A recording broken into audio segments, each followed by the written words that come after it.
What's good, YouTube? It's your boy Xenny, and I'm back with another video, man. If you're new to my channel, please make sure you hit that subscribe button. Make sure you like the video. I would appreciate it. Today we got Eddie Murphy reveals why Kevin Hart is terrified of Katt Williams. So without further ado, let's get straight to this video, man. I'm gonna do it again because I got to break Kevin's new record. I got to get back on the stage because this new record that Kevin got, I got to have it back, Kevin. I've talked to him. Eddie, what the you doing? Get on stage. I don't know. I don't know, man. Maybe. But Jussie Smollett gonna keep lying until you say we don't believe you. I don't know what records nobody broke, Kevin. Can't deny that Kevin Hart's one of the biggest comedians out there right now. But lately, his name's been all over the place, and not in a good way. Seems like everyone's taking shots at him, especially his fellow black comedians. And you know how brutal comedy can get, right? These guys can lift you up one minute and tear you down the next with just their words. It's always gonna be your fellow black brothers, bro. That's how it's always gonna be. No white comedian ever called this nigga out. Always gonna be your own black brother hating, bro. So it's no wonder Kevin might be feeling a bit jittery. But why would a successful dude like Kevin be sweating bullets over some other comedians? Well, here's where Eddie Murphy steps into the picture. The man, the myth, the legend himself is apparently getting ready to shed more light about this. Rumor has it there's some real dirt hiding in Kevin's closet, and we caught a glimpse of it when Katt Williams decided to air some of it out earlier this year. Kevin tried to clap back, but you could see he was shaken. Now, with Eddie and the crew supposedly gearing up to drop even more bombs, it looks like Kevin might be in for a rough ride. Seems like he's not out of the woods just yet. So let's dive in. Now, we know Eddie Murphy is like that chill uncle at the family reunion. He's always laid back, never causing any drama. So if he's stepping into the ring to call out Kevin Hart, you know it's serious business. These guys have a mutual respect. They've even teamed up on projects like Meet Dave. But even that history isn't stopping Eddie from calling out Kevin's BS. So what's the supposed shade about? The thing is, there's been whispers in the wind about how Kevin climbed his way to the top, from cozying up to the big shots in the industry, maybe even stepping on some toes to get ahead. And then there are even these whispers about some seriously questionable stuff he might have been involved in. I mean, Eddie's been in the game since the 90s, man. He knows the ins and outs of this industry better than most, so he would definitely know about Kevin's supposed dealings.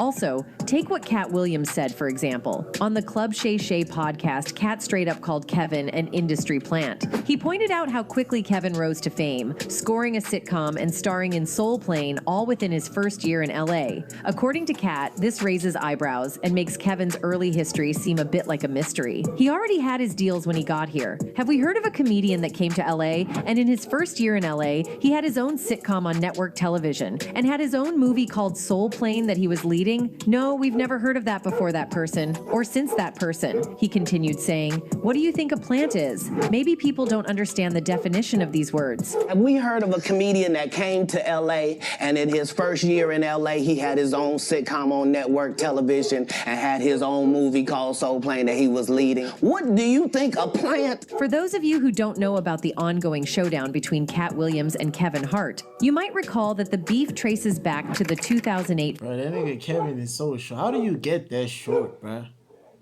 That nigga short as hell, bro. Fool's Gold. Williams was initially set to take the lead, but his legal issues at the time forced him to pass on the gig, which involved filming Down Under in Australia. Enter Kevin Hart, who swooped in and snagged the role instead. According to the grapevine, that's where the sparks of tension between Williams and Hart first ignited. Katt didn't hold back when it came to spilling the beans. He straight up voiced his worries about letting folks who might not be straight up truthful spin their own tales without any checks. He talked about how messed up it is that the liars out there got all the goods and resources, leaving the rest of us playing catch up. And he isn't buying into the idea that having all those resources means you're automatically speaking the truth. According to Katt, it's a real concern letting these shady characters run wild with their own narratives, especially when they're sitting on a mountain of resources. But Katt isn't blind to the fact that speaking out might land him in hot water. He knows folks might see him as just another bitter, jealous comedian behind his back. When asked if he feared any backlash, Williams responded, "Satan can't can't create anything. That includes blessings for his people. That's why,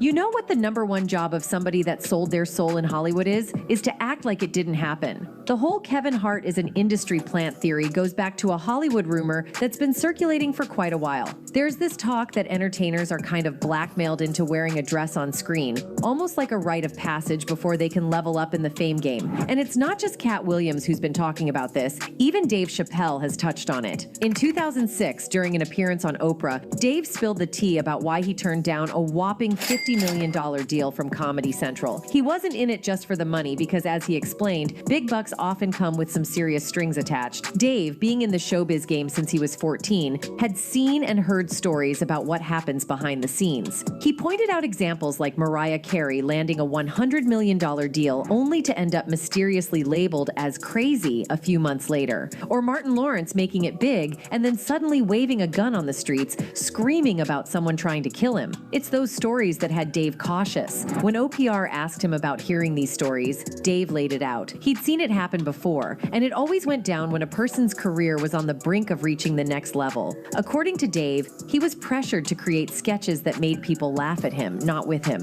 It felt like they were asking him to put himself on blast for a paycheck. And wait, there's more to this saga. Dave Chappelle even recalled being asked to wear a dress for a movie he did with Martin Lawrence. He walks into the trailer and sees a dress, thinking it's the wrong one. Turns out, it's for a scene where Martin's character sneaks out of jail by dressing Chappelle as a Chappelle's like, nah, I'm not doing that. It wasn't in the discussion. They try to pressure him, saying it's a hilarious bit, but I also wouldn't wear a dress. I don't care how much money you giving me, bro. I'm not wearing no dress for nobody, bro. That's public humiliation ritual, bro.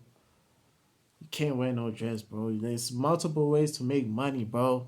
Don't give up your pride, your dignity, your whatever reputation for some little bit of dollars, bro.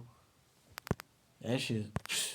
stands his ground, saying he doesn't need a dress to be funny. The whole thing gets intense with writers, directors, and producers pushing, but Chappelle sticks to his guns. In the end, they come up with a new scene without the dress, and he's left wondering, how did you write that so fast? Dave just didn't vibe with it, not because wearing a dress is an issue on its own, but because he felt the industry was trying to corner black artists into doing whatever it took for success. They kept hounding him until they figured out he wouldn't budge. Dave revealed this whole experience was an eye-opener. It took being told to wear a dress for him to connect the dots and realize this wasn't just his struggle. Lots of other black men had been asked to do the same. Martin Lawrence rocked it in Big Mama's House. Eddie Murphy pulled it off in the Nutty Professor series. And Jamie Foxx left a mark with his unforgettable Ugly Wanda on In Living Color. Then you've got the Wayans brothers trying their hand at it with White Chicks. Oh, and we can't forget the less successful Juana Man. In the mix of all this, Tyler Perry takes the cake with his Medea franchise. During this... Hey, man. If you guys new to the channel, man, please make sure you hit that subscribe button. Make sure you like the video. I would appreciate it. Comment down below what you guys think about this whole situation. And I'm going to see you guys on the next video, man. Peace.